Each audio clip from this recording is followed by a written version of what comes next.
Welcome back to a new season of the SPL Rundown.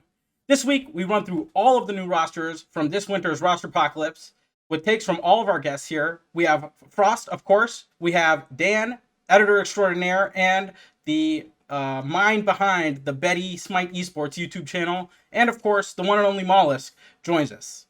Later on, I talk with the man, the myth, the legend that has become Paul. But first, let's do a little Worlds breakdown, and then we'll dissect some of these rosters.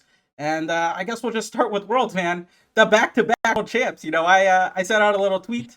I had the champagne ready for my boys. Who would have thunk it, though? Like, even I was very nervous going into that space station set. And the reverse sweep, beat Radiance, then beat Ghost. It's like deja vu all over again.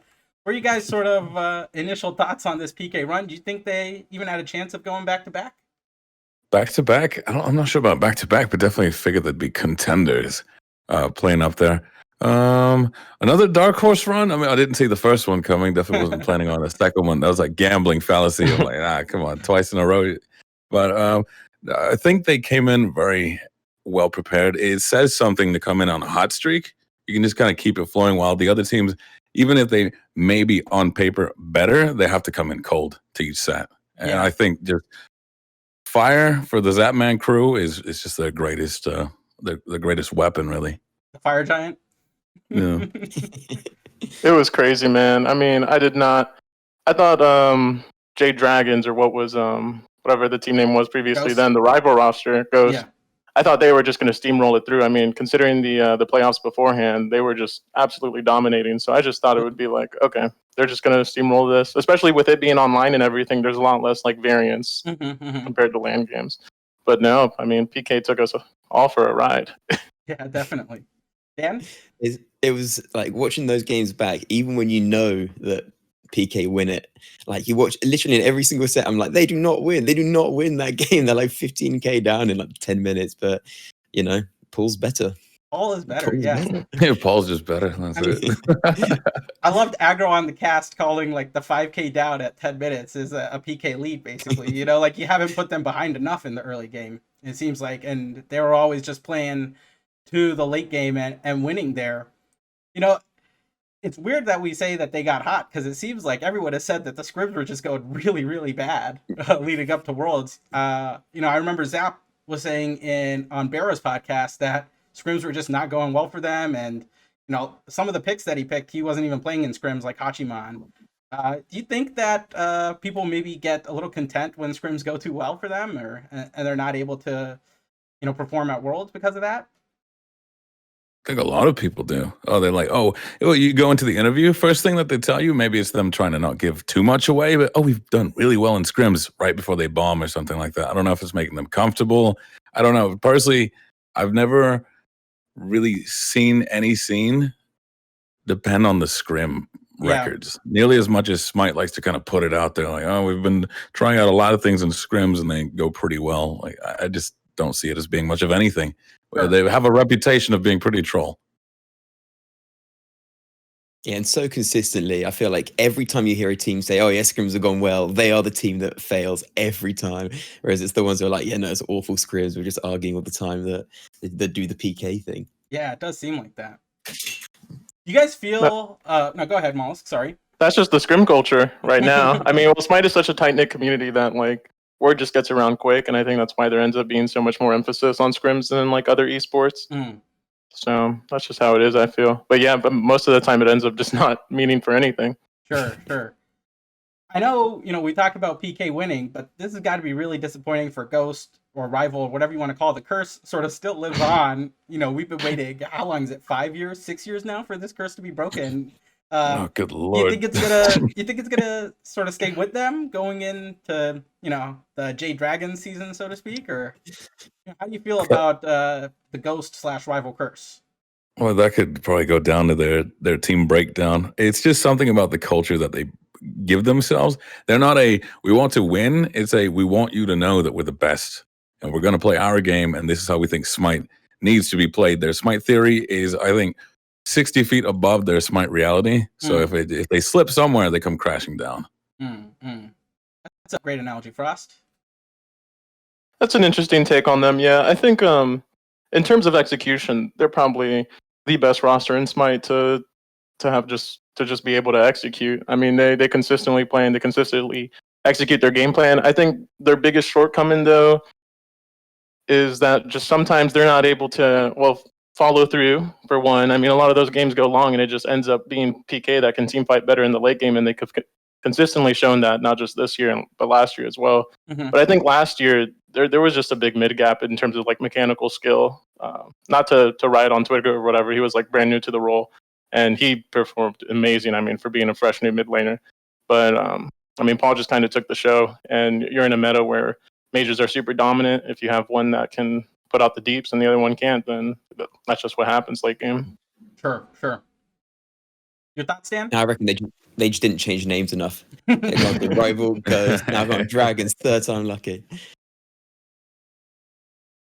I think it's only right that we start breaking down these rosters. And I, of course, have listed them alphabetically because I'm lazy and I didn't want to list them in any other way. So I think we're going to start with the Atlantis Leviathans here. This is basically old Sanguine added Julio. What are you guys' initial thoughts? And then maybe give us your expectations for this squad in the league. We talking professional thoughts, or we talking the E? Are we talking the T? Are we talking tabloids? Is Netrioid acting out, or does he think he is Justin Timberlake? I mean, look, I'm here for all the thoughts, not just the professional ones. So give me everything you got, Frost. Most of it is curiosity, to be honest, because you got the same core roster here, but you swapped out it's two swaps within the team, but you swapped out one person from it. And is it chemistry? Is it attitude? I'm not sure. It really is going to just come down to if Netrioid left because he believes he can do better, then this team kind of got gutted. I guess he took the heart with him. But if he was being a bit of a diva, then this might help them all kind of play a little better. Dan, Mollusk, any thoughts here on this new roster? I think it was a lateral change in solo. I got super high expectations of Julio. Super happy to see him in the league. Super talented player. I mean, I think he has a case. He's got the potential to potentially break top 3 solo lane, and that's a really stacked role. So that's saying a lot. Yeah. Jarkor to ADC, that's a much bigger question mark. But Jarkor he's proven a ton of times that he's just a great player, and he grinds a lot in ranked. So I expect him to do good in ADC. I don't know if he'll match Netroid's level right out of the gates, but I expect him to do it. He's good, and he grinds. Yeah, I agree. I think fundamentally they are. I feel bad saying this, but I don't think this team is as good. I think they have decreased in level from those changes. And it's not that Julio's bad, it's just that Yarkor was really good. And this was a team that was so focused on their team fights all of last season, just played to the end, a bit like kind of PK style. And so to lose two massive parts of that team fight, I mean, Yarkor's still there, but doing a totally different role. I still think they're going to be really good, but I think Julio tweeted yesterday that he's going to be playing from Spain for the first bit of the split. I don't think he's going to be able to get over to the US. I don't know whether how that's actually going to pan out. But yeah, that's going to suck because we saw what happened with Belt Slap Worlds, where it was just like they didn't really have a chance playing on 200 ping. Yeah, well, if it's only one player, though, you might be able to wiggle it out here or there, I imagine. But just slap him on the Cthulhu. He doesn't have to hit anything. He's a solo laner. He can just bluestone his way through. It'll be fun. What are your guys' sort of overall expectations for the squad in the league? You guys think it's going to be maybe like a top half finish, bottom half finish? What are you guys thinking for the Leviathans? I got him at 4th. Right at 4th, right in the middle from all us. Yeah. I think that it's going to take some time for Jarkor to hit his stride as an ADC, but I could see them contending for Worlds come the second phase. Okay. Ross, how about you? Speaking to the lateral movement that they made, I think in Smite, at least on the higher end, you can kind of just swap out solo laners, like one for the other, and they kind of all do the job. It's not to say that they're all bad. It's that they're all very equally talented. At any point in time, there's like at least 12 talented solo laners, and there's only 8 teams, right? So you're fine there with talent. It is, though, Yarkor trying to pull off a sort of, if Cyclone can do it, I can do it as well, where it's harder to find an ADC that'll step up for Netrioid, so maybe we just put in the solo to the ADC role. I don't know if he's got the mentality that Cyclone does, but for an overall, I think they could be around middle of the pack. They still have that team fight synergy that they're known for. And I don't know if I still put them as sort of the gatekeepers of just being middle of the pack, not a bottom, not a top, but just this is what a team needs to be in the SPL. Mm-hmm. Yeah, I've got them at 5th. I think they are one of the many teams in this league where I think where they finish in the league really isn't going to matter to them when it gets to lands, because they can just they have that quality and potential to win anything really. Mm-hmm. I think it's a really interesting team, because I think I agree with what Mollusk said a lot. I think Yakor's good enough to make that swap and make it work, and I agree that Julio's going to be insane. But the first few weeks of the SPL are always a total mess, and with role swaps and stuff like that, Yep. God knows where it's going to happen. But yeah, I've got them down to 5th. All right. Oh, wait, hold on. Actually, speaking of the start of the league, I think they'll be 3rd, if not 2nd, because these guys don't experiment. They just go into the meta. They just go in and they do their own thing. At the start, everybody goes crazy. Everybody's trying to find their stride. They're like, season 7 is the same as season 8. We're going to do that, and that's going to play hugely in their favor. That's how they ended up essentially with first place last year at this same moment in time. And I think that's going to be maybe their highest placement for the start of the year. That's an interesting take, Frost. Let's move on to the Camelot Kings here, which, as you guys have mentioned, a bit of a hodgepodge of teammates. I don't know if we expected Netroid to sort of be on this squad of EU brethren here. But the roster is a variety in the soul lane, Captain Twig jungle, Big Man Things mid, genetics, support, and Netroid ADC. You guys think that the chemistry here is going to be good? We're seeing, players from all sorts of different teams sort of team up now. What do you feel is going to happen with this Camelot Kings roster? First off, the EU visas, I think genetics says are going to be a problem. Mm-hmm. So, at the start of the season, it's just going to be a very unfortunate event. But we got, I don't know about BMT, as a person, but for the other 4, we got 4 hotheads. This is we got some egos on this squad. I don't know who's going to lead. I don't know who's going to take charge. I don't know where it's going to come from, how they're going to play as a team. I'm assuming genetics probably takes everybody, drags them through. But I think this team's going to attempt to be the W key squad, but they're probably going to end up tripping over their own tails for a few weeks. That's my initial take on them, at least. Yeah, when I first looked at this team, I wasn't that up on it. Not that they're a bad team, obviously, but like you said, hodgepodge is the word. It's like you'd never put these players together. But you would, but they're kind of very different levels of skill, I'd say, if kind of tier listing it. But I think the more I thought about it, I know people meme on Twig for not winning stuff, but there's a reason why he's always ended up at world finals and stuff. His teams are really good at winning. He tends to bring out the best in his players, and there's a lot of talent there. So I think this could be a real sleeper team. This is my kind of secret. I mean, I don't think they're going to do well in the first few weeks, but this is kind of my sleeper pick for the season. Because I think a lot of them kind of want to prove themselves as well. You've got Variety, who everyone's kind of forgotten about a bit, and Genetics, who's finally back into the SPL, and these are their moments. And Netro's just left his team. He's got to make it work. So I think they could be all right. This is definitely one of the more interesting rosters. Did not expect this concoction of players to come about, but you got Variety, Captain Twig, Tings, Genetics, Nectroid. As you were saying, Twig is just a winner. Even if you don't think he's got the hard carry potential of some other junglers, he just, and I think that speaks more so about his ability to lead a team and also get them all on the same page. So I actually have pretty decent expectations for these teams. I got a lot of questions regarding, I know I was just talking good about Twig, but their core, mainly Twig and Genetics. I think their carries are really good. Tings and Netroid, they've already shown that they can compete at the highest level. Variety, he was on, or Renegades? Yeah, Renegades last year.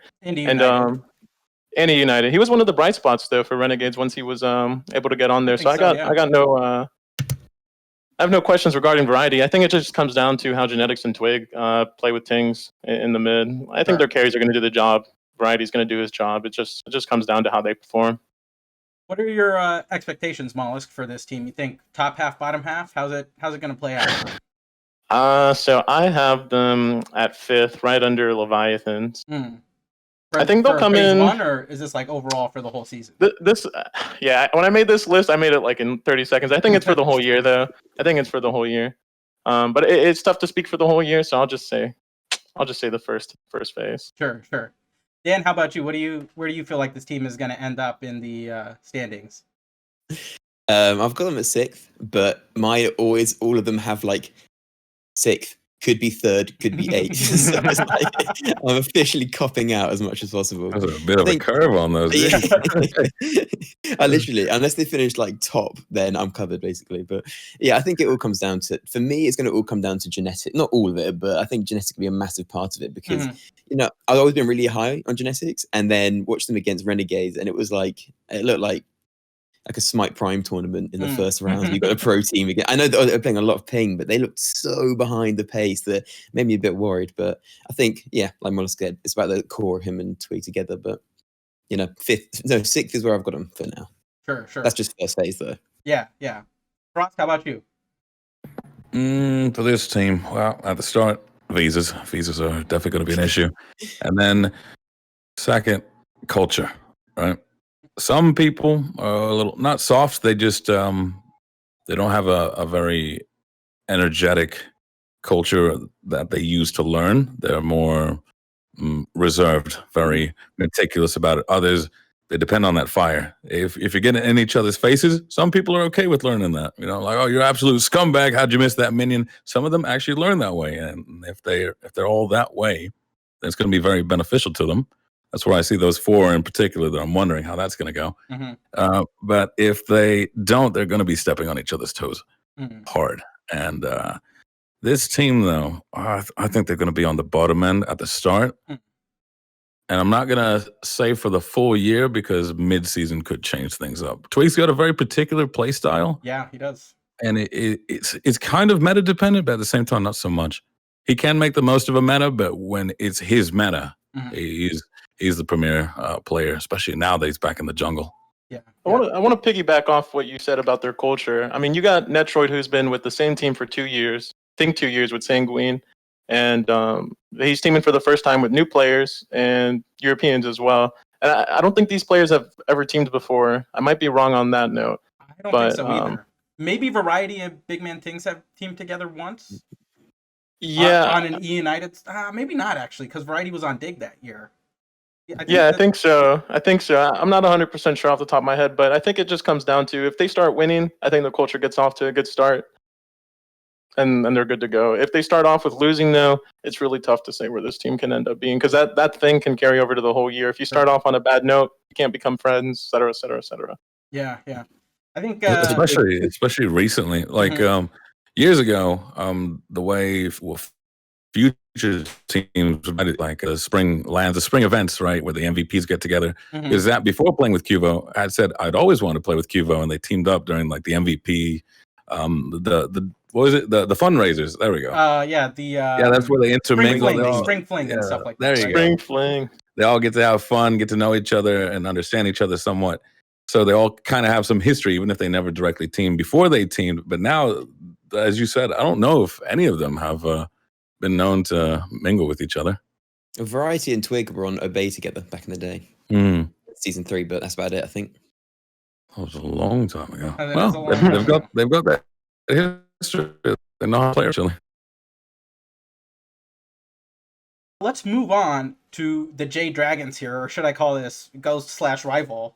Plus her with the cursed team again. The cursedest team. I think the most interesting thing is seeing Hurry back on basically what we would consider a top team, right? It's been a while since Hurry has had a team of this caliber. I think probably Dig 2 years ago was as close as we got, and I don't even think that Dig team is as good as this Jade Dragons roster. Do you guys think Hurry can, solve the problems and pick up where Captain Twig left off and take this team to the finals, or are we gonna, always the bridesmaid, never the bride? Is that gonna happen again here for the Jade Dragons? He's kind of the opposite of Twig. Twig, as far as playstyle goes, Anubis, Hawa, is I'm going to go in, I'm going to take as many as I can with me, team, finish it up. Hurry's got that last man standing, clutch king mentality going. Sure. Even last year, remember, Morrigan transformed into an ESAT, save his own Titan, and then they just reverse wipe off that. Mm-hmm. So I guess that's maybe just what this group of players wanted.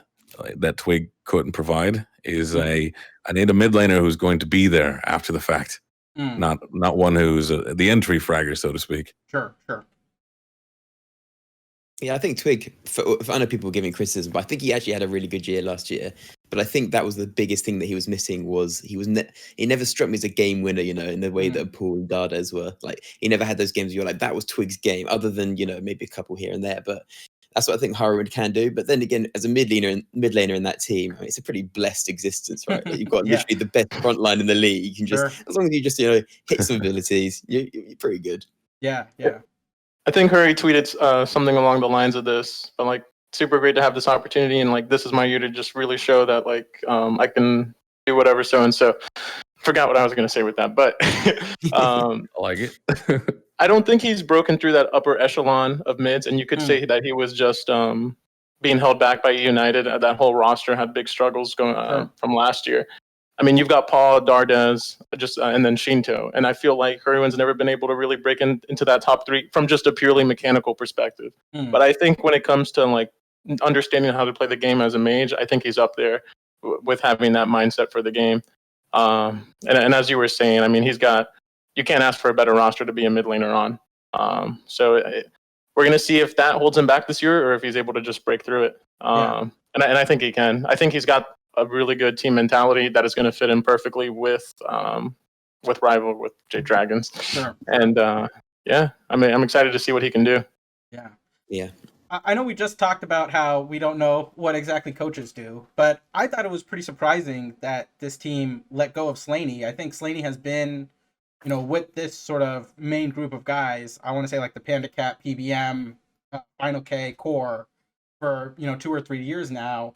Do you think that Kabam is gonna, step back in and just pick up right where he left off? We see, last time we saw Kabam, he was winning the World Championship, right? So, what do you think Kabam can do with this team? And did you find it odd that Slaney was sort of not picked up to be the coach for this team? I think they just kind of wanted to make a change, having lost twice in a row. I think they just got to the point where I don't know if he did anything particularly wrong. I think they were really positive about him. I think they just wanted something different. Sure. Because, they're just basically throwing their hands up and saying, I don't know what we're doing wrong. Let's just change something. Sure. Kill the coach. No. It's a big move. I mean, Kabam was a great coach for Splice, and I've heard him say before that he was really more of like on the just managing people side, managing egos, especially in regards to that Splice team house and everything he had when he took them all in the house, everything. Yep. We'll see. I mean, I think maybe they got worried that Slaney was getting complacent, or I don't want to go that far and say something like that because I'm not a part of that environment at all. Yeah. But maybe just a change of scenery, really. Maybe they felt they needed more than just a change in mid. All right. I want to ask about your expectations for this team. I think a lot of you will probably have them in the top 2 or top 3. Mollusk, you want to start us off here? Where do you think this team is going to finish? I got them second place. Dan, how about you? Bottom 2. No, I mean, you know what's going to happen. They're going to be good. I've got them at the top, but I think top 1 or 2. This team tends to start pretty slowly. We've seen over the years. So it wouldn't surprise me if the first split was a bit rocky, but we know you're going to end up at the top eventually. Sure. Frost, how about you? Where do you feel like the chips are going to fall with the Jade Dragons? I think I'm going to be about as daring as it can be. I think they're going to at least be undefeated into playoffs and win that as well clean. Because PBM, when he gets excited for some new innovation, and I've not seen him nearly as excited to play with someone like Hurriwind. He just gets into that stride like, what do you need? I got you.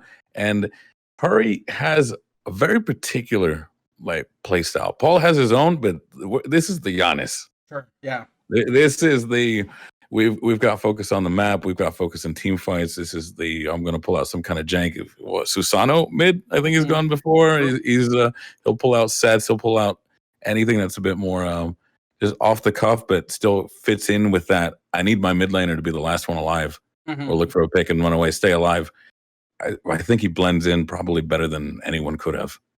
I think the one thing we know that Hurry is great at is sort of the macro play, the whole map play. We see this over and over with his Janus ults and things like that. Like drop shipping the team into the base. I think we saw that on Dig, and we saw the crazy play he did with E United last year. I think that might be something that this Jade Dragons team was missing a little bit in their run. They're so focused on getting these micro leads and like snowballing that they kind of lose sight of some of the overarching map goals. And I think Hurry's probably going to help with them on that. So I think those expectations are right in line with what I have. We'll talk about the Olympus Bolts next, which I guess is, old Renegades remixed. Haddix is now back with back in the SPL after a short stint at Worlds. Do you think that this team now with Haddix in the solo lane is actually going to be able to grow upon last year's finish? I think we all thought that last year going into Worlds, they showed some really good strats. They were able to beat the Sanguine team that was, ranked higher than them. Do you think they can grow on this with another year with the same core? And how do you feel like they're going to do? So I've got them down as coming in as the hottest. Like they basically their team. If you're looking at how a team operates, changing the solo lane, I think, has the least impact on how you run as a whole. And they really found their style right at Worlds last year. It's just basically just W key all the time. But I still think at the end of the day, I think they're going to have a really good start to the season while everyone's still finding their feet. But if you think about their problems last year, they were just such an inconsistent team. And they had that classic Barra thing of like, up to 20 minutes, it's all good. And then one team fight, a Gold Fury, and everything goes horribly wrong. And I don't think that has changed. I don't think that fundamental makeup has changed. I still think, unless their shot calling is going to change pretty drastically, I still think they're going to be plagued by that inconsistency that's been around since roughly season 3, I think. Sure. Frost, I'll let you take the lead on this one. All right, because this team, I believe, relies a little too much on the power of friendship, and they to me are. You even mentioned them, that they could take games off of Sanguine. These are the boys that it's just when they're happy-go-lucky, they can smell the other team is bleeding a bit. They are a unit, and they just kind of pull out the rank strats. If you got Jake and Barra laughing in the same duo lane, like that game's just going to be completely snowballed out of that end. If they're laughing in the mid lane, that's where they're going for it. It's when they go quiet 20 minutes, the smiles are gone because somebody might have made a bad call or just the lack of practice in the late game. I think that's the hardest part of the game to practice because you can go in 5 minutes, have 6, start another scrim. 10 minutes, start another scrim if you want, but getting to that whole 30-minute point, I think that's where they're lacking the most, and I think that's where it's going to bite them if the games go longer than, say, 14, 17. They're going to start struggling some more, but they also have very, well, they are iconic picks. They're sort of, I guess they're just targeted bans. It is just a target on each of their backs. You go Laz's Rat, Haddix is King Arthur, Jake's got his Sobek Faf. Barra, he's probably the most well-rounded. He plays all the ADCs extremely well. Then, I don't think he's been on a roster that's allowed him to actually be pocketed by the team so that he can work from within. I think this is actually going to be his year to sort of be the big bro in front. Jake and Haddix have some history. I mean, they've been friends for a while now. So I think this is going to add to that whole friendship kind of thing they have going on where, maybe someone makes some mistakes late.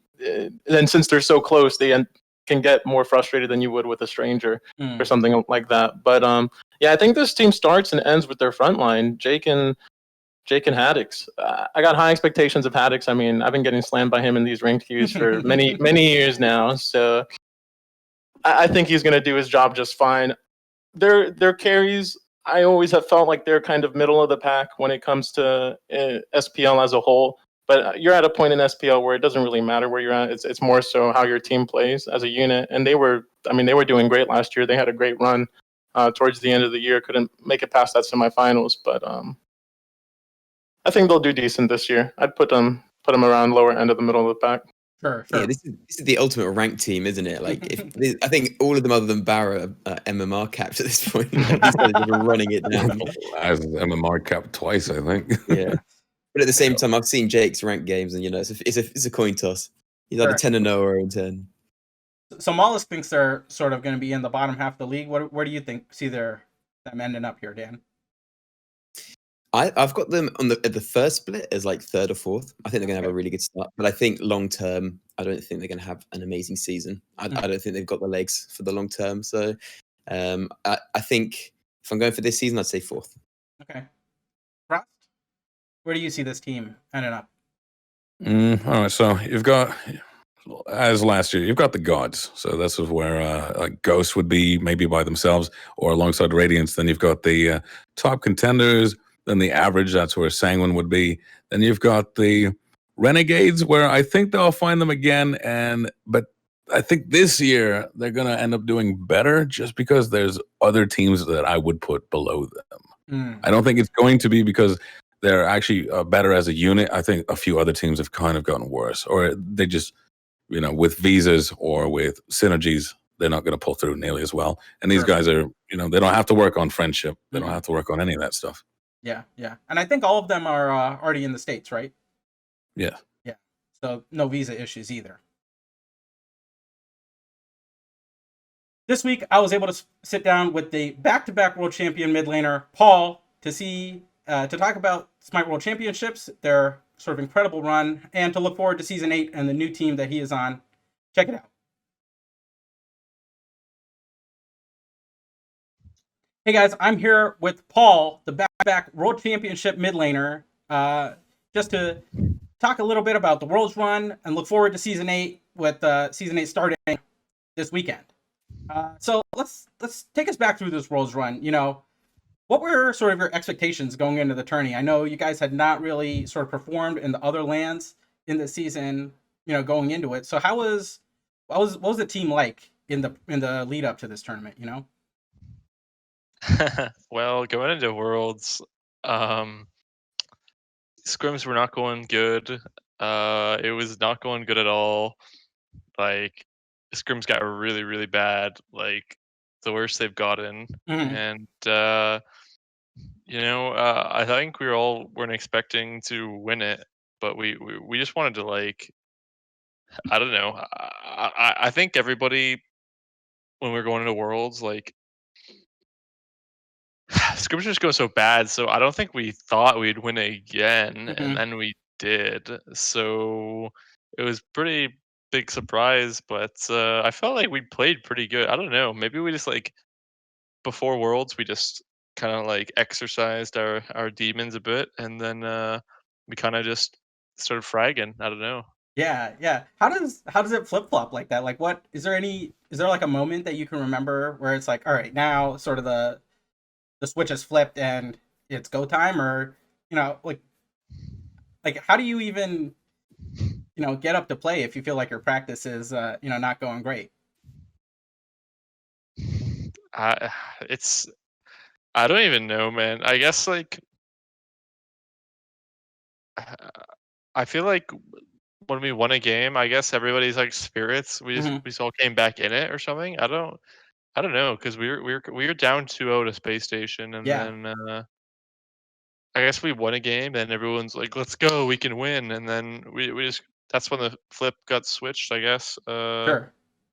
And yeah, I know. I guess we just, once we won a game, we just knew that we could win, and so that's what happened, I guess. I want to say, like, when I was watching that third game and you guys won it, I was like, oh no, here it comes again. It's just a little too similar to like last year's run, especially, beating Space Station, then you guys beat Radiance right after that, and then back to beating Ghost and Rival in the finals. It's almost like the same exact run, except flip-flopped a little bit from last year. Did you guys ever feel like deja vu or anything during this Yeah, we did. I mean, it was so weird. We reverse sweep Space Station again, and we have a super close. We just have a super close semis game, and then best of 5. Did we win? Wait, we won every single last 5th game. It went 3 best of 5s, right? That's how we 3 won. best of 5s you win, and you win every single last game. The That's final exactly game. right. Yeah, that's so weird. I guess on the SK year, though, in the finals, we won 3-1. That's so true. I guess that is true. But other than that, yeah, I don't know. It is kind of weird. Yeah. The last question I have about World is the Scylla. I know you said on the cast that it really came out of nowhere, but we did see Ven pick up the Scylla in his game. I think before you guys even played, and I think in listening to Zap and Barra's discussion on Barra's podcast, they talked a little bit about scrimming each other. Did you guys scrim against the Renegades, and did you get Scylla from there, or where did this come from at all? I played Scylla a little bit in scrims like earlier on in the year, but I remember Ronnie was saying like Scylla was broken, and like I guess I decided to give it a try, and we won like every single game with her in scrims, and yeah, it was just really good against.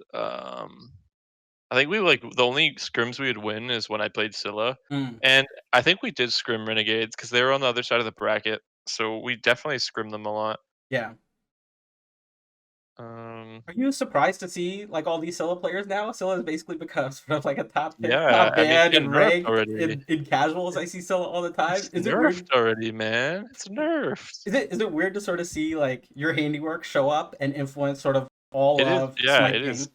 I'm like, what the heck is going on, man? I come back from Worlds and I'm like, okay, time to pick some Scylla, and then patch notes Scylla nerfed. I'm like, okay, well, that was fun. Same thing happened with SK. I played Merlin, I spammed it, and then Merlin gets nerfed. It's like, what's the point of getting a world skin, man? It's just nerfed already. Like, honestly. Heck. All right, well, congratulations again, back-to-back world champs. Thanks for getting my boy Zap a couple rigs there, so you can ride off into the sunset well. But now, we're moving on to season 8. There's a new map to play through, and all of the teams are new. Can you maybe take us through sort of this roster apocalypse? I don't think a lot of fans expected that so much shakeups would happen, especially with a World's winning team. And I know Neil has talked about, just wanting a different environment and, not particularly enjoying not winning during the regular season. Are those some of the reasons that you also, have for splitting it up? Or, what sort of transpired there? Well, that's not the reason. Like, I didn't really have anything to do with the team splitting up, but those are things that are going to be nice. Seeing if I could, because we never did well in the regular season, so if we could, if my new team we can play better during the season, that'd be nice. But yeah, that's not really. I didn't really have anything to do with the team splitting up. I think that was other people's ideas. Sure. So you were trying to do whatever was, gonna get you a team for SPL season 8, basically. Yeah, I mean, I would be. I was fine playing with the same team. Because we just won Worlds twice in a row, right? So like, I thought that was super sick. Like, I would be down to go again. But yeah, I mean, different environment now. I guess. So I don't know. That's it's gonna be interesting playing with my new team because Sure. I've only played with the same team. Yeah. But yeah. How is this new team meshing then? I mean, I know Aurora pretty well. He's a good friend of mine, and I've met all of these players for a while. But how is meshing? I'm sure playing on a team is very different than just like being friends with people. So how is the new team sort of meshing now? And have you guys been able to get any scrims in or get any work in on sort of the team building, team chemistry aspect? We have been scrimming recently. It's been going all right. It's not amazing, which I didn't expect it to be because obviously Ronnie's jungling for the first time, and we pretty much played with the same team for a long time now. So definitely working on that, and yeah, I feel like it'll definitely get better. But right now it's going okay. Yeah, speaking of Ronnie, Scary D is now in the jungle. Do you expect him to have some growing pains early on, or do you think he's gonna maybe hit the ground running? I know I've seen a lot of Scary D jungle and ranked, so at least he's grinding.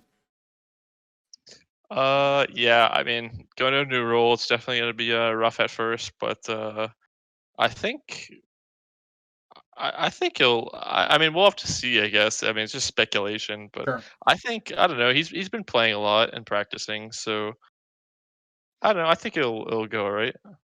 Sure. You have any sort of initial thoughts about your other teammates? Having not really played with anyone else except for the same roster for the past 3 years, are you maybe excited to work with some new players? Yeah, yeah. It's I think so. Yeah, a change of pace. It's definitely gonna. It's like weird at first, but Mhm. you gotta get used to it. But yeah, I don't know. I'm excited to see what happens. Who knows if we'll win or not? Who is the coach for this team?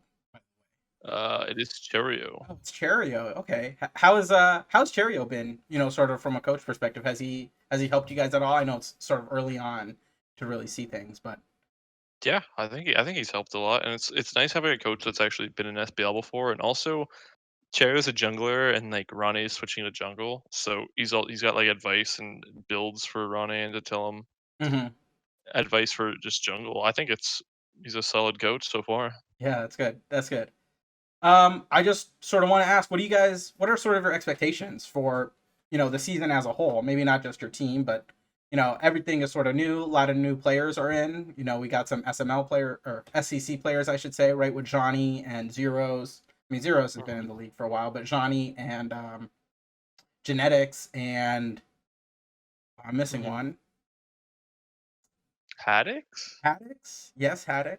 I thought there was another. Oh, Julio is in too, right? Oh yeah, yeah. So, what are sort of your expectations for this year of the SPL?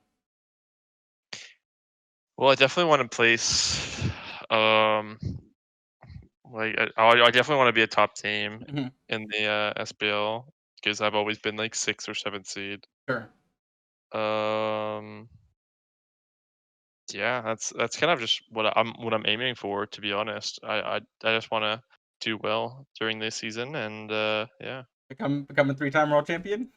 that's the goal. That's the goal. All right, last question here about season 8. I think we basically heard from Cooper that they're going to try their hardest to get it on land. I don't know if it's going to start out on land, but are you sort of excited and ready to get back into the studio and play your games in their nice space that they have, or have you Yeah, sort of gotten comfortable playing from home? Or how I do you feel thought about that? I thought I played better in at LAN, Hmm. but yeah, I'm excited for it. I want it to be like that again. I don't know if it's gonna be like that for the first phase, but Yeah. hopefully sometime we'll be able to play. Yeah, I don't know. I definitely want to play in studio again. It was a lot of fun beforehand. All right, last couple questions here. Let's talk a little bit about your career on the whole here. You've only had really, I would say, 3 and a half years in the SPL. Did you expect being a back-to-back world champion, this quickly in your career? Kind of serendipitous how that happened. Wait, is it 3.5 years? Hold on. I started like late 2018, I think, right? Yeah, maybe 2.5 years then. Yeah, Well, I started in on it was trifecta, right? Weren't yeah, you on that season trifecta 5. team? Season It was 5, yeah. season 5. It was like the last split. I think I started. Hmm. So whole SK year, whole PK year, and then half a trifecta. So yeah, it's 2.5, right? Yeah, 2.5 years, two world championships. That's a pretty good pretty good I percentage there. I'm down for that. What were you talking about? What was the question? I forgot. Were you surprised about that? Like, we really don't see rookies sort of ascend that fast to the top of the pro league. We haven't seen that in the past, right? Like, we've seen rookies generally struggle, but you and I think Sam have really just rocketed right up to the top without too much of learning Mhm. curve. Yeah, no, I guess I haven't really thought about it that much, but I guess it's. I mean, I'm pretty happy about it. First worlds, I got semis, and then the next two I won. So I mean, like I said, I'm down for that. And since you've only been in the league for a short time, I imagine that this next question isn't as you might not have as many answers for this, but do you have any maybe rivals like or players who you feel like are your rivals, or have there been any players in this league that have maybe like been mentors to you, helped you, find a footing and a stronghold in this league at all? Well, for like I guess you could say mentors. I mean, just like my old team, like when I first started, and I don't know, like Neil and Zap taught me a lot of stuff because I was like I was like an ultra rank player at the time, Hmm. so they taught me how to play competitive a lot and stuff like that. And for rivals, I don't know. I mean, I guess you could. I didn't really have any rivals, but I know that like obviously like when Sam left the team, I wanted to beat him, right? Sure. Because Yeah. that'd suck to like lose in the finals to your Hmm. ex teammate. Hmm. So I guess you could say that, but it wasn't like I didn't like wake up with like every day with my eyes just staring at the ceiling, like I have to beat Sam. Like I didn't care that much, dude. Sure. I I didn't got care you. that much. But if anything, that's I guess you could say that. Great. Great. All right, Paul. Well, I'm basically all out of questions here. I want to give you the chance to, do any shout outs, or rant or rave about the league. I know sometimes players have a lot of interesting thoughts. So, the floor is yours here. Shout out whoever you want to. And thanks a lot for joining me. Well, shout out to me and you. I don't even know if that does anything though, because obviously we're that's probably gonna be like the title of the video. So, um, yeah, I don't know. I'm excited for the season to start up again. The map's pretty cool. Um, yeah, I don't know. I want to see how it goes. Will I win Worlds for the third time? Dude, that's sick because whoever wins, if me, Zap, or Neil, or Ronnie, well, because me and Ronnie Hmm. win again, then that's like the first 3 time ever, right? First 3 time. But, So, you have some competition because Rafa and Emilito are back too. So oh, true. So them as well. So it's like the season's gonna be interesting. it is going to be a little interesting. The first 3 time, who will it be, dude? Who will it be? Or will it be, someone completely new, right? Wait.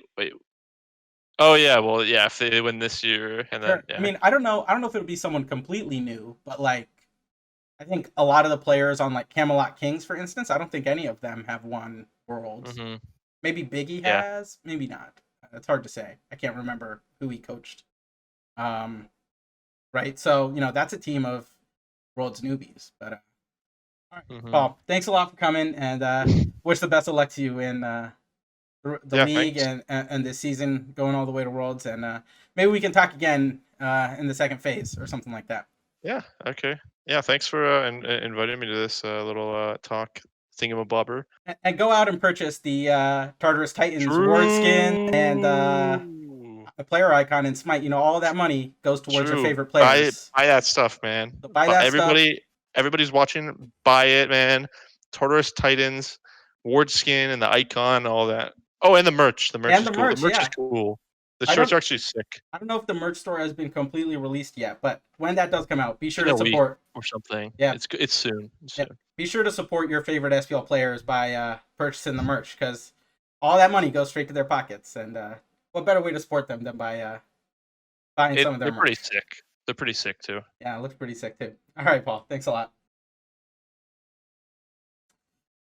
All right, let's move on to the next team here, the Oney Warriors. I think a lot of people have this squad as also being in their top two. This is basically sort of a mashup of PK and SSG with Nika in the solo lane, Hugo in the jungle, Dardas in mid, Neil in support, and Vote ADC, with Chuck L. Chuckles being the coach here. I think there's going to be some chemistry issues, especially at the beginning. A lot of new teammates. But where do you guys feel like this team is going? I think there's a lot to be said of losing Raph and Cherry, but there's also a lot to be said of gaining Neil and Cuvo. So where do you see that this team is going to go? Easy first for me, Easy honestly. first? Yeah, I mean, you probably have the only other mid laner in the league who's on par with Paul, and then you got an upgrade in ADC, in my opinion, from Zap to Vote, and Neil. And Cuvo as well. I mean, Cuvo, I think to me showed he's the best jungler in the league after his performance in finals. And I don't think them meshing is really going to be much of an issue. Neil's a easy guy to get along with. I think everything will go well in regards of team chemistry or team atmosphere. Sure. And they just have the mechanics to match it. Yeah. I just don't see a weak link on this team. I don't. So I got them first. Ross, what about you? His team's definitely a top contender for one of the super teams. I'm thinking like Radiance, that they come in, they just stomp everyone on raw mechanics. Doesn't matter about the strategy, just pure fundamentals. You said no weak link, but Vote got, what was it? 0-4 against Sanguine at the start of last year. Depends on the boy's attitude. I think he needs a little humbling at the start, but like that's not even a weak link. That's just a Vote thing, I think this is going to be one of the sharper teams, definitely top 3. And even though I put Dragons as the being completely undefeated going into the playoffs, I can see this being a mash of the Titans. Dan? Yeah, so I've got them as top 2 for sure as well. I think if you're looking in terms of like their total skill cap, like how good they can be at the top of their game, they're like as good as it comes. But at the same time, you wonder, I think their biggest enemy is going to be focus. Like these are not people they're missing their Cheerios and their stuff that keep them like locked in. Sure. You've got like Nika and Vote on the same team. They're just basically massive trolls, and then you mix out Dart and stuff like that. Like I think if they can keep focused, they'll be really good. But I think over the course of the season, you can see them kind of slipping and dropping a few things. But I think every time it comes to land, they are going to be, expecting to win and disappointed if they don't. Because like you say it kind of like a Radiant super team thing. And like obviously Radiance looked amazing on paper last season, but there were a ton of roles where you could kind of think, I don't know, you couldn't really see how they mesh together, kind of fairly conflicting styles. Whereas this, I don't see any conflicting styles at all. They all seem to complement each other. So I've got a lot of high hopes. Yeah, they're just all trolls. If you get Nico out of ranked for the first few weeks, I think he'll be okay. Yeah, I'm sure Dardas and Vote are going to be happy because Neil's just going to be giving them all the farm in the world, right? That's Neil's preferred play style too, and Dardas is never going to say no to having a level lead here or there during a game. So I imagine things are going to go well. But like I said, a lot of new faces. Half the team is new here, so I expect actually there to be some chemistry issues. Just a little bit of miscommunication on some things. I think sometimes we're probably going to see some Gold Furies get stolen on them or Fire Giants, things like that. Especially early on in Phase 1. But I think they'll round it out coming to the end here. So did all of you basically have this team in the top 3? Yeah, first for me. First for Mollusk. Yeah, okay. So I think everyone sort of has similar expectations of this team.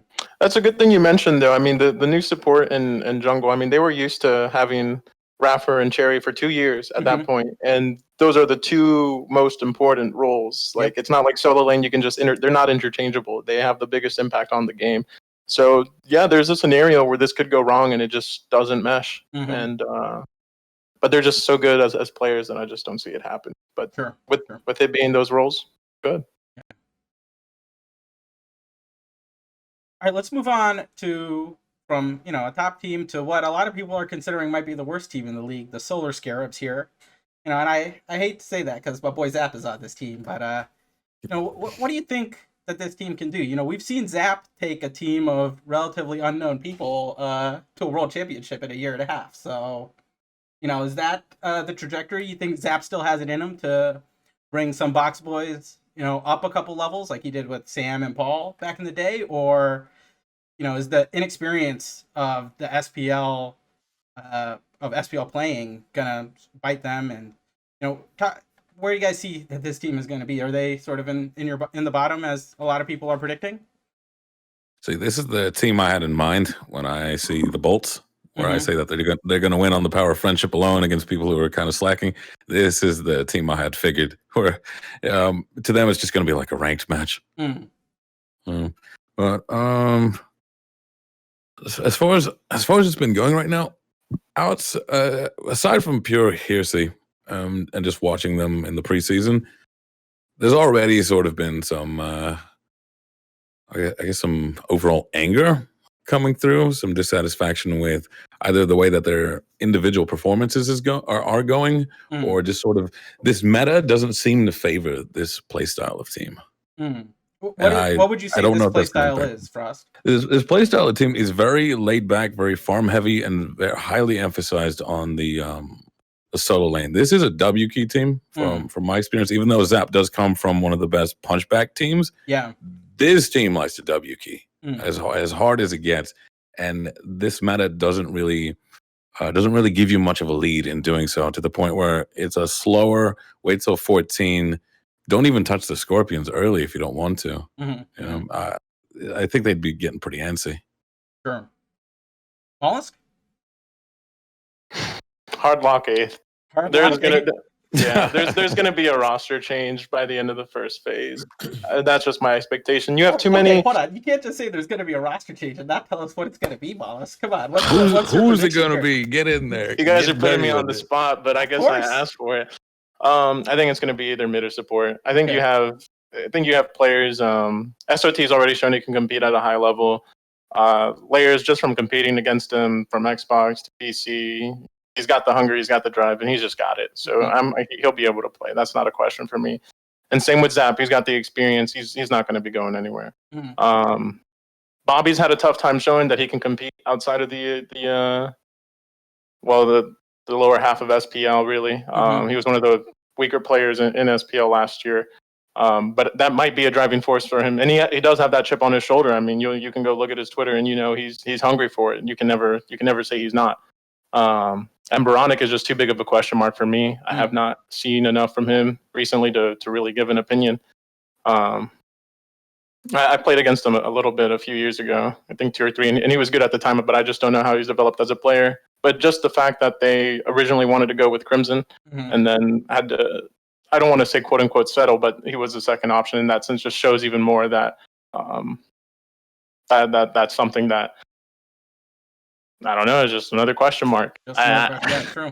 Yeah, they have the box boy history. They do, but I mean, you're going against SPL veterans. This is not like a easy league. No, This is you compete or you don't, and they're going to try, but I just don't think they'll beat the top 8. When the best thing you've got to say about them is they're going to try, that's not a good sign. Well, that's what they say. If you ever give them interviews, what do you think? How do you think this is going? We're going to try our best.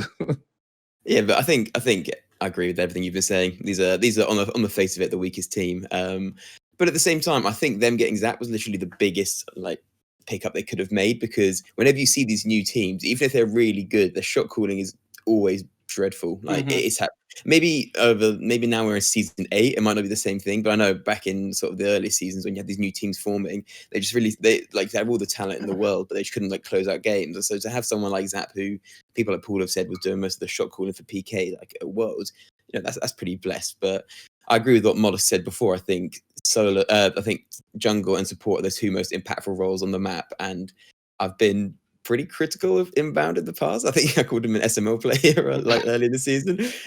So yeah, it could be an amazing turnaround for a player who's got a chip in the shoulder, or it could just be more obey. Sure. Ross, I didn't know we were getting that personal, psychological into it, because as it is, I've become Wraithen 2.0. I love Bobby. He gets into his own head severely. It doesn't take much to tilt him, and I guess practice makes perfect. From what I've seen him in games, in ranked, or I just run into him in casual sometimes. Right, he has a very quick to have 6 mentality. I don't know if he's beating himself up too hard for perfection, that he's not able to actually go with the flow, because I think you need to be able to be relaxed, and you're going to get hit. It's not about how hard you hit; it's about how hard you get hit and keep on going. Sure. Rocky movie. We're probably going to get copyrighted for that. Bobby, I think, hits hard. I don't think he can take the punches, not without wanting to reset. And I think he needs to take a few more to the face and roll with it and go, you know what, it happens. And maybe he gets through to it. But these are big shoes.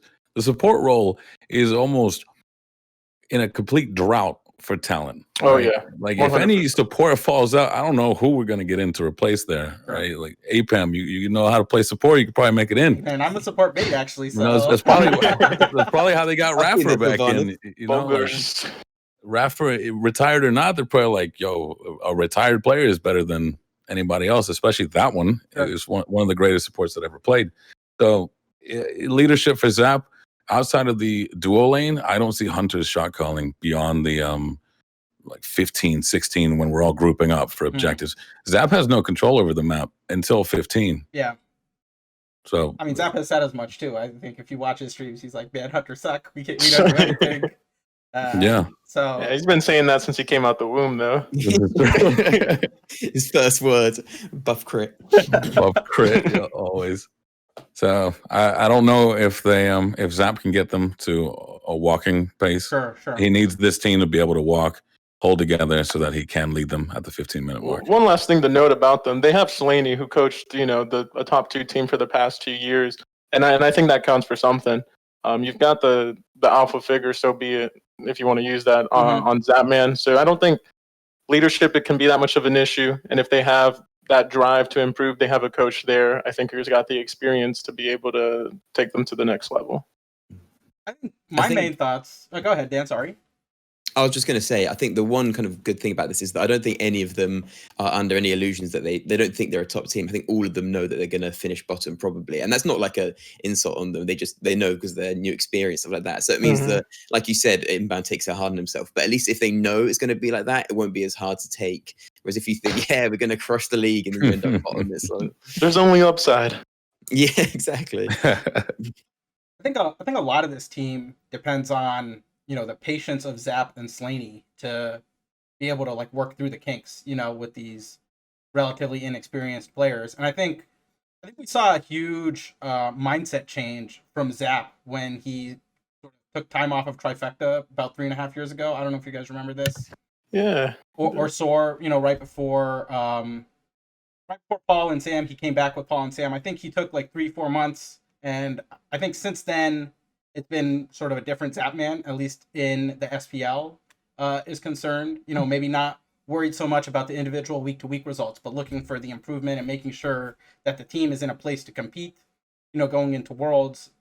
So I really hope that both Zap and Slaney, have the patience to work with this team. And I can see that, if that patience runs out quick, there could be some time in the second half where, Zap is like, hey, this is not working. We need to make changes. And, I think that could happen. That could definitely happen. So I'm glad you pointed that out, Mollusk. That could be a struggle, though, because let's say that these 4, excluding Zap, do need that hard, clean practice.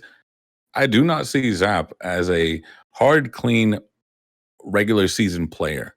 For tournament, I could see him being MVP. I could see him actually playing, because the way he plays ranked, there's that meme. You got world champion Zapman, and then there's ranked Steven. You get ranked Steven during the regular season. Right? Ranked Steve-O. Yeah, ranked Steve-O is the drunk uncle. They need world champion Zap Dad. And if he cannot somehow find it in him to be that disciplined throughout the entire year, I don't know if he can grow the roster. But that's final words on it, is that they are going to need leadership, because Bobby needs to step in. Who else has supported with Zap? You've got Aurora. You've got PBM. You've got Neil. These are characters that butted underneath him, right? Inbound needs to find that, because sometimes you don't have world champ Zap Dad. You got ranked Steve-O, drunk uncle. Yeah, that's true. I think if they get back into the studio, it'd be a lot better, because I know Zap said about how hard he finds it to focus when he's just sat playing the exact same setup when he's doing his drunk rank streams, So if they're back in the studio, that's going to help focus them on a bit. I'm sure Zap will have less beers before sets when they're back in the studio. Not convinced. All right, let's move on to the other sort of PK mashup team here, the Tartarus Titans, which is basically a mashup of PK and Radiance, with Cherio as the coach. I think the biggest question here is Scary D in the jungle. You guys think he can make the required adjustments to perform well in a new role? Big D. Yes, sir. Scary goat. Scary goat. I mean, this is kind of the flip side situation of like Hurry with Ghost, or I keep forgetting the names of the teams, but with Jade Dragons. If you're a jungler, you wouldn't. I mean, this is one of the best rosters that you could have your chance to show. You got Benji, one of the most dominant solo laners for years upon years. You got Paul, just showed he was the best player in the world. Should have got MVP in that tourney, in my opinion. And then you have Cyclone Spin, someone else dominating. I could go on and on about these players. They're consistent. They're going to perform. So it really does come down to Scary. What are you going to do here? And he's been grinding. I mean, I saw him ranked. He had the most games played out of anyone. And I think his play style as a solo laner, he kind of always did have like some assassin picks. I've always thought that if he wanted to play jungle, he could. There might be some growing pains, which I think is a cop-out answer, because there's always going to do that there's always going to be that when you change roles. But I think he can do it. Sure. Dan, how do you feel about Scary? Yeah, I fully agree with what Mollusk just said. It's one of those things where usually in my head, solo to jungle is not a good swap. Like, I don't know if you guys remember when Omega went jungle for a bit, right at the end of his career. That was like a train wreck, and that's always kind of stuck with me. But I agree entirely. The way that Scary played, you can see him on the Assassins really easily. And I think with that backline, he can just do the exact same thing. Just pick one jungle, ult into their backline, and just let the rest go out. Like, it doesn't matter whether you're solo or jungle doing that, it still works. So I have faith in him. I think he's good enough. I think we saw at Worlds just how good he can be. So I've got a lot of time for Scary. Yeah. Ross, what do you think about Scary in the jungle and this sort of Radiance PK mashup roster? This was my other team that had the high potential for the W key come through. Maybe they do crash and burn, but as far as I'm concerned, for the start of the league, this is looking like one of the super teams. Now, Scary D in particular, I did play with, I think it was him, Paul, and at the start of the season, it was ranked. These were practically like scrim games at 1500 MMR for no reason whatsoever. Like, we had Genetics, Benji, everybody was there. It was loaded, and then me for some reason. Regardless, Scary from the punchback team, jungle's not much of a punchback role. Right? We were there, and I hope he's grown from there. It's been like over a month or so. He needs room to perform, whereas my ideal jungler is one that can get in there and make room. And because of that, I also noticed Paul wasn't doing much of anything, right? He also needs room to perform. So hopefully that room comes from Benji, Aurora, Cyclone. As an ADC, you're not the one making room, right? You've got your front line, but I don't know if it's all going to fall on the shoulders of Aurora, per se. And he's definitely going to have to, I guess, follow up with him to begin with. But I could see him if he has been grinding hard. I know he leans towards the full damage kind of assassin picks. At least he was then. And those are a lot easier to punish. So if you're swapping roles and that's not exactly your forte, you could be just kind of swept out in the early few weeks. You feel like having Cherio as a coach is there just to sort of make sure Scary D is ready to go? Like have the jungle master sort of like pull the strings for a little bit, tell Cherry, this is the right jungle path, this is the right build. Is that what we're going to see maybe from Cherio, or do you think it's going to be, Scary's going to be a little more able to stand on his own 2 feet? I was thinking about that for a bit. It was kind of funny seeing Cherio come in and coach, particularly this team where the unproven person is the jungler. Yeah. Like maybe it's a little, kick in the back saying, "Hey man, you better play good or else, we got this guy right here." I mean, I know logistically speaking, I don't think Cherry would be able to in regards to like military service, other stuff, but I think he's going to be a great presence. He's going to be able to do it more than any other coach could in terms of one-on-one focused coaching regarding jungling. Yeah, you can't ask for a better coach or person to learn from than Cherio. So yeah, it's like Mr. Miyagi, isn't it? It's having the young grasshopper. I think Cherry is a beast. I think like you said, it must be kind of nice knowing that you're going to have that presence there, but also kind of like pressuring. If you're playing badly, you think you can feel it in the back of your head going, I wouldn't have done that. I know right now. Man's got no job security. Leave him alone. Ross, your thoughts on Cherry's role? On Cherry's role here? Very, very peculiar because he has a rather unique. Remember, last year we said SSG has meta tangent. He is a meta tangent jungler. Scary, not so much. I don't see Scary on, say, a Kali. I don't see him on an Erlang. On those very, but it's not like he's going to replace Cherry. I think if anything, I am predicting that Scary is going to take a lot of what he's learned from Cuvo, having Cuvo on his team. I think we're going to see Kama. I think we're going to see Rav, and that very, he's going to attempt a punchback style when it came to QVO and adapting, like how does that matchup go? I put adapting as the better jungler each and every time, but adapting would just go in, QVO waited him out, killed him, and then goes in for the front line and the back line. And I think Scary's going to draw heavily from that. I think he's going to look like QVO 2.0 or maybe QVO Lite. If he's going against QVO, that might be where they lose. But against other teams, I think if he can emulate that playstyle enough till he finds his own, he should be fine. All right, expectations for this team. I imagine this is another one of the sort of top 2, top 3 teams for most people.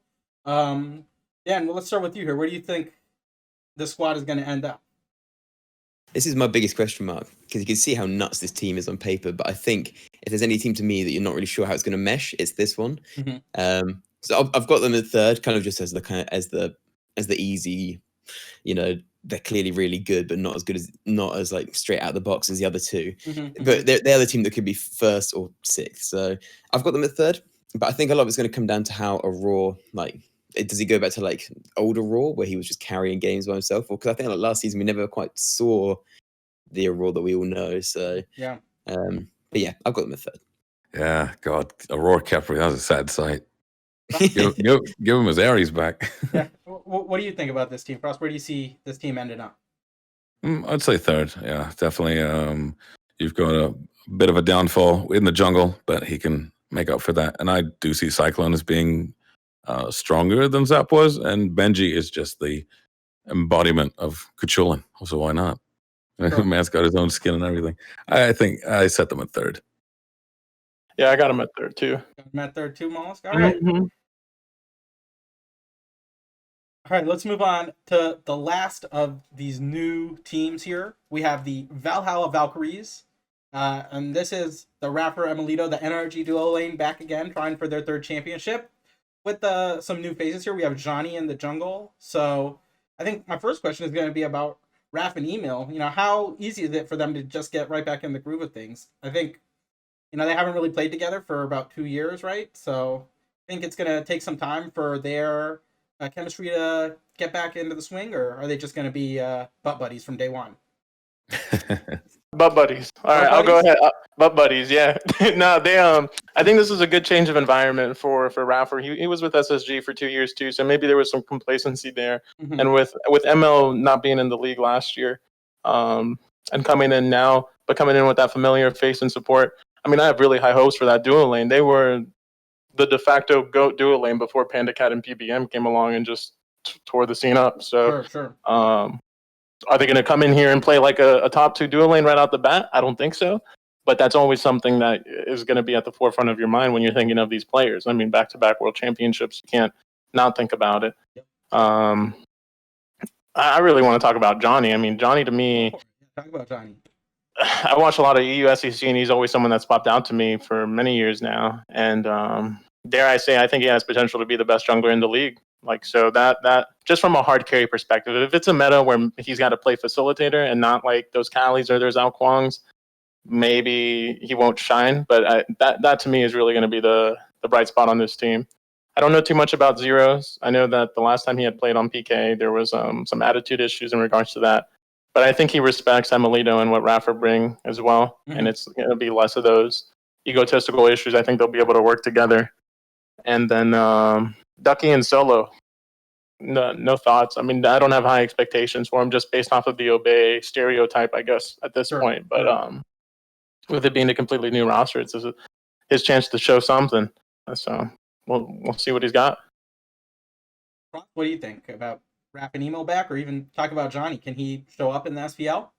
All right, this is a weird one to me because as much as I do love them, Raph and Emilito getting back together is kind of like as if the Beatles got back together, but you don't have Lennon and you don't have the one whose name they always forget. Ringo? Yeah. That's the one. There you go. So I don't know if they're going to be hot right out of the gate, and I also don't know if it's going to matter because when they were hot, there was a big influence coming out of duo lane. And then coming through with the junglers. So I don't worry much about Raffer, and I don't really worry about Emilito individually. It's just in a team game, I don't know if having Kobe Shaq is going to be enough to win the whole game. These weird analogies all the time. Ducky, like I said, I think Solo is just completely flooded with talent. He will be perfectly fine. I don't know too much about Johnny outside of just other players giving him respects, and if it's enough to reach me without having seen him, I think that kind of speaks for itself in a way. Zeros, you remember when he was with us here doing the interview? God, I love how he thinks, but it's so strange how he's just saying all like, "Oh, Chang'e is the worst character in the league," and then he got to the tournament, he's playing Chang'e. I think there might have been a bit of misdirection from. You think so? I don't think he thinks himself so sneaky. I think he just kind of says things as they come through. But everyone does hold the attitude problems against him. I think this team is not to say they're not going to deal with it, but it's a sort of I'm old. I don't really care if you're cranky. You'll get over it kind of way. Yeah. Synergy's a question, because they all come from very different teams, very different play styles. And then the biggest question mark is visas. So if that doesn't happen, that's my de facto bottom tier team, because your players aren't even here. Sure. All right, Dan, I saved you for last here. What are your thoughts on the Valkyries? For sure. I'm with Mollusk on the Johnny train, man. He's insane. He's so good. They got like that's not 5 pentas, but like he got at least 2 or 3 pentas last year just in the SEC. Like I've been waiting for him to actually make it to the league for so long, so I'm glad he's made it. But this team, I don't know, just like I can't get excited about it. I feel like I should, because it's Rafa and Emil, and like I love Zeros as a player, but I don't know, a few too many question marks for me. And like Ducky, for example, he's someone I've been waiting to come good for each year. I'm like, yeah, this is his year. He's gonna come good. But you do wonder whether he's just sort of treading water a bit. I think this team has, like you said, there's potential to be really good, but I've got them as like 7th or 8th. I think the Rafa and Emil duo lane, part of why they were so good was how much pressure they had. Like, if you think about how Emil used to play back in the days, you just sit and play Neath and just charge Neath ults in lane, because like they never had any pressure in the jungle, because you had really Yamin and Adapting, like running the show. So I don't know. I'm a bit kind of, I want to see them succeed. I love all of these players, but yeah, like I said, I've got them in 7th. What about you, Frost and Mollusk? What are sort of your expectations? I hear Dan says he's got him in 7th. Is that where you're feeling too? Maybe the bottom half of the league? Yeah, I have him at 7th. This is actually my favorite roster in the SPL. I'm super excited to see how they play out. But if I'm just being honest with myself, I got to go with 7th. And that's just for the first phase. But for the year, they could go as high as 5, I think. Sure. Frost? I'm trying to think of what team they'd be okay beating, even with 200 ping. Scarabs. Yeah. 200 ping is a lot of ping. It is. Yeah, they say anything above 200 is where it just comes down to pure guesswork. Maybe they take it off the Scarabs. Visas aside, we're assuming that they could just, why not recycle the old script of, who was it, Renegades, that they came in late. It was Rafa, Cherry, that whole group. Yeah, they came in late and they had to double up on matches, and they just completely faltered at the start and then found their stride. Maybe that's what happens this year. Maybe Hindu got lazy again. Maybe.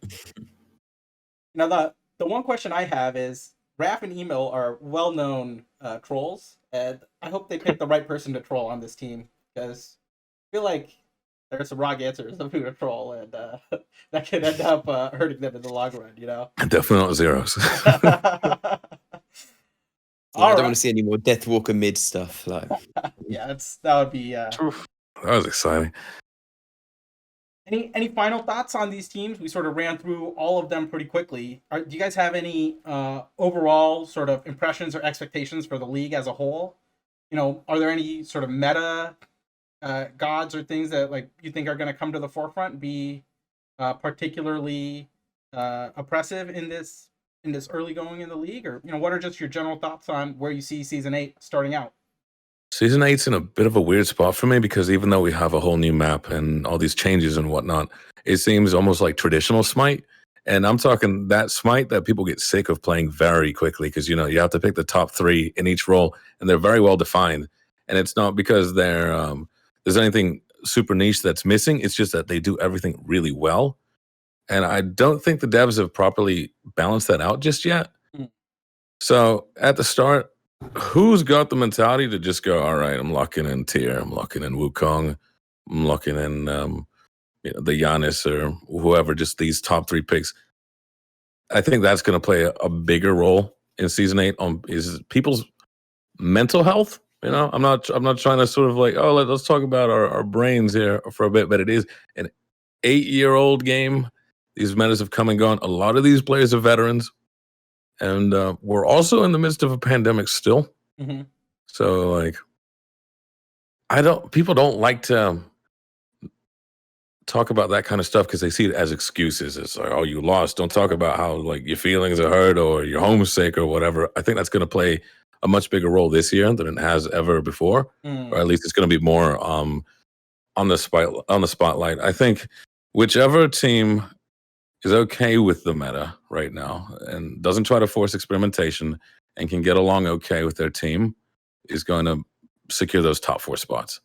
I don't think it's all going to come down to raw talent. Sure. Moss, Dan, any sort of overarching season 8 thoughts here? Go ahead, Dan.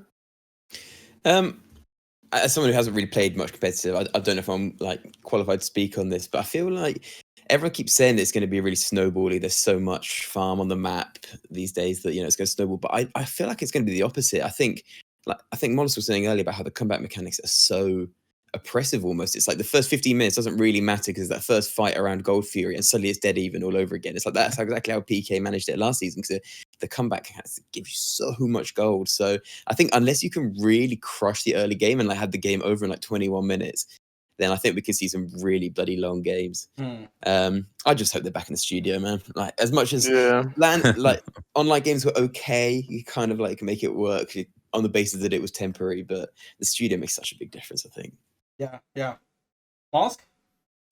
I think this is going to be the most competitive Smite season to date. So and I'm really excited for that. Love watching esports, and I love being able to go into a game and not have like a 90% certainty about which team is going to win. I think I just think it's a super competitive season. I love the fact that every roster has been changed up. So there's a lot of rookies this year as well. If you got Julio, you got Layers, you got Baronic, Johnny, Haddix as well. There's just a lot of new faces to see, so a lot more players to look at and see, okay, this is how this person plays, this is so-and-so. And I think you got some big personalities coming in this year too. Mm-hmm. So I'm just excited to see it all go down. April 20 something. 21st. 4th? That was first. I think it's 23rd. Yeah, 23rd. It was next week, that's for sure. I want to see more next trash week. talk though. Yeah. I want to see the Sheen Toe tweets. I want to see it all. Oh yeah, the Shinto tweets are the best. God. All right. Well, it seems like it's only appropriate now that we make picks for week 1. So let's start with Frost on the Tartarus Titans versus the Camelot Kings. Who you got in this one, Frost? That's it. We got the Titans, who I said were going to top 3 W key, and then we got the Kings, you say, who come in hot and heavy. Oh, I definitely put the Titans on this one, on the SPL battle vote thing, whatever, the esports voting thing. Yeah. I think this one's heavily sided to the Titans. Aside from visas, but no, that's what it comes down to now, right? Availability and how they play. I don't think they're going to have all their players here in time. I think most of the Kings squad is already here.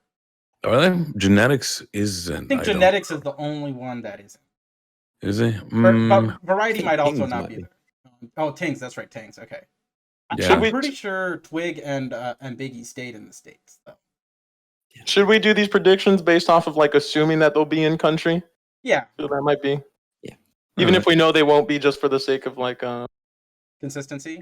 yeah. Oh, yeah. So. Someone's going to get mad at you because they use us to vote in the game. Yeah, assuming that all the players use are us to vote on the game, so we don't know anything. Don't use us. Fair enough. Assuming everybody's here, I just see Titans being able to set up their synergies a lot faster with their rosters because most of them are already kind of in place.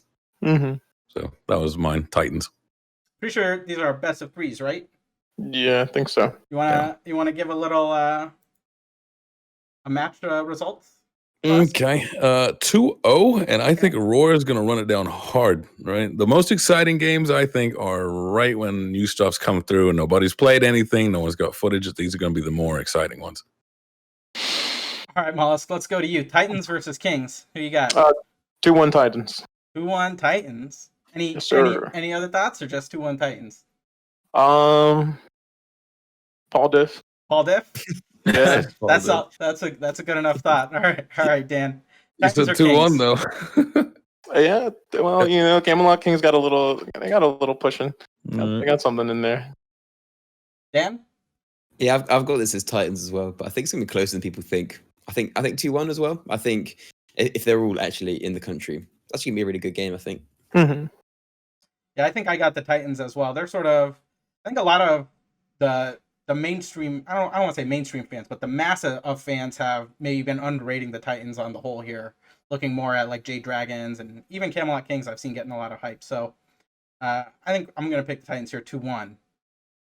Keep an eye on the junglers on that match. You got two new junglers that happened. Well, Twig was one before, but he didn't play last season. So you got Twig and Scary D. Let's see how they show. That is true. Let's move on to the next game of the week, which is going to be the Atlantis Leviathans versus the Olympus Bolts.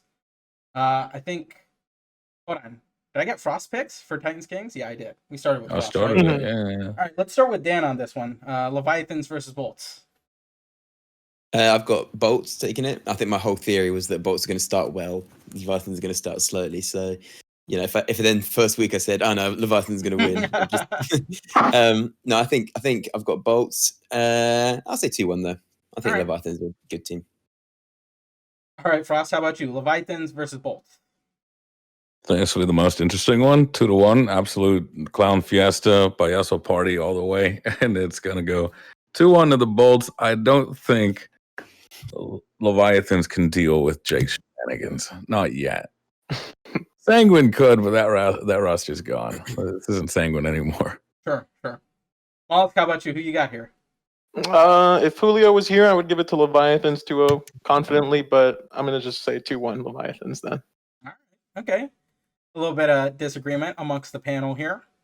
All right, let's move on to the next set of the week, which is going to be Oney Warriors versus the Jade Dragons. Mollusk, I think I have to start with you on this one. This is a big match.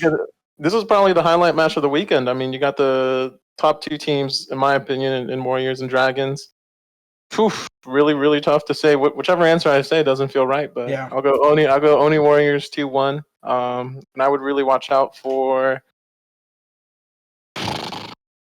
mid. Yeah. See how Hurrywin fits in with that team. All right, Dan, who you got? Oney Warriors versus Jade Dragons. It's like World's Finals, isn't it? Third game of the season.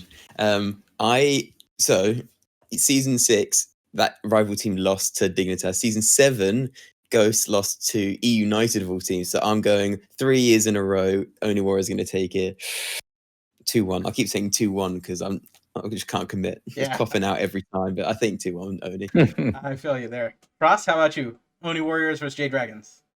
I think it's going to be 2-0 Jade. And as far as the matchups are going to go, I'm looking at solo support jungle, because I think most of it's going to come down to those that side of the map, especially with the camps being on such a smaller timer.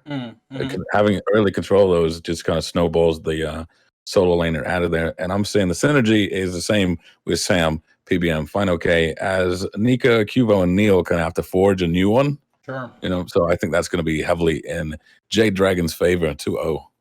All right, so the Ghost fanboy is now a Dragons fanboy, I see. Wait, I know a second place finish when I see one. Rival, Ghost, and now here we go. All right, let's move on to the next set. Frost, I think we'll stick with you here. We have Olympus Bolts versus the Solar Scarabs here. Is this just going to be Bolts, or do the Scarabs put up a fight, Frost? No, that's going to be 2-0. It's just going to look like a ranked match. 2-0 Bolts. All right, Mollusk, how about you? Bolts versus Scarabs. 2-0 Bolts. I think if Scarabs is going to find her stride, it's not going to be this early. Not this early in the season. All right, this is going pretty quick. Dan, is that the 2-0 Bolts for you? I think it has to be. 2-0 Bolts. Get it done in record time. All right, well, I got to at least give one game to my boy Zap here, so let's go 2-1 Bolts. All right. The next set of the week is going to be the Jade Dragons versus the Camelot Kings. This might be another quick set from everyone. Let's start with you, Mollusk, on this. Who you got? Jade Dragons versus Camelot Kings. Yeah, I got to give it to Jade 2-0 on Kings. Kings entirely new roster. They never played together. It's going to be tough to compete against a team that's been the best for 2 years and is pretty much the same. So Sure. 2-0 Jade. Sure. Dan? Dragons versus Kings? Yeah, I think it's rough for the Kings that Dragons will be preparing for Oney week 1, so they're like so ready, they're so on it. So yeah, 2-0 Dragons. But I think it's gonna be fun to see Twig back against them again. Because if he wins, it would be such a good like. Yeah, that'd be hype. That'd be pretty high. All right, Dragon fanboy Frost. Dragon's gonna win this one again. Yeah, definitely 2-0 Dragons. Yeah, it's going to come down to 4 of them knowing how the jungler plays in this one. And It was their own teammate who, to me, was the most prone to overstepping. And this early in the league, when you need to form synergies with your team, it would be the worst time for him to overstep. Hopefully he doesn't, but I think it's going to be 2-0. I also think it's going to be the fastest games of at least the first split. All right, that's a good prediction. I'm gonna agree with you guys here. I think the Dragons probably are just gonna take it, just on having the chemistry over the Kings here. Brand new roster is gonna be hard to get the communication right in week 1. I think the last set of week 1 here, Scarabs versus Valkyries. I think these were sort of the bottom 2 teams that you guys had in most of your rankings. So, what do you think is going to happen here? Are the Scarabs really obey, or do they have a shot of winning? Let's start with you, Dan. Get bugged. This is the Scarabs. Get bugged. If they're gonna win a game early, it's got to be this one, right? I think their playstyle's gonna be really good into Valkyries because I think Scarabs are gonna be full aggression all the time. I think we saw how a belt slap just got a bit train wrecked by steamrolled by Renegades at Worlds. So I think this is a really favorable matchup for them. Let's go 2-0. Let's go spicy. All right, 2-0. Get bugged. Frost, how about you? It's be 2-0 for the Valkyries. Just do not see Inbound getting one over on the old grandfather of support, if you will. It's true. Granddaddy Raph. Yeah. No, 2-0 Valkyries. All right. Barring any visa issues, I got Valkyries winning 2-1. 2-1. I think Scarabs will put up an early fight, maybe some janky strats, who knows. But if it ends up being that Johnny's not at LAN or more than one player is not able to be there, then I would have to give it to Scarabs 2-1. So it really just depends on the visa stuff, but I'll settle it with Valkyrie 2-1. All right, Valkyries 2-1. I think that's the end of week 1 here. Thanks for watching the SPL Rundown this week. I want to give an opportunity for my guests here to shout out their socials so you guys can go see and watch their great content. Let's start with you, Frost. So we're going for the YouTube if you want those, or the Twitch, or the Twitter. They're all conveniently on the same tag, just the other Frost. Insert Twitch or Twitter or YouTube to your liking. And for me, Mollusk, you can find me on Twitter and Twitch at ggmollusk. Dan? And my YouTube is confusingly not called anything to do with Dan. It's Betty. It's all old Smite shit. So old Smite stuff. Sorry. And Betty Smite Esports. And I would say my Twitter, but I just post shit posts. So don't follow me there. All right. Thanks a lot, guys. Love hearing all of your opinions, and I hope we can have all you guys on at least one more time during the season. There are going to be a lot of episodes since we're starting in phase 1. We will be back every week before the SPL to break down last week's games and to look ahead to the next slate of matches coming up. You'll find us every Thursday after the SEC.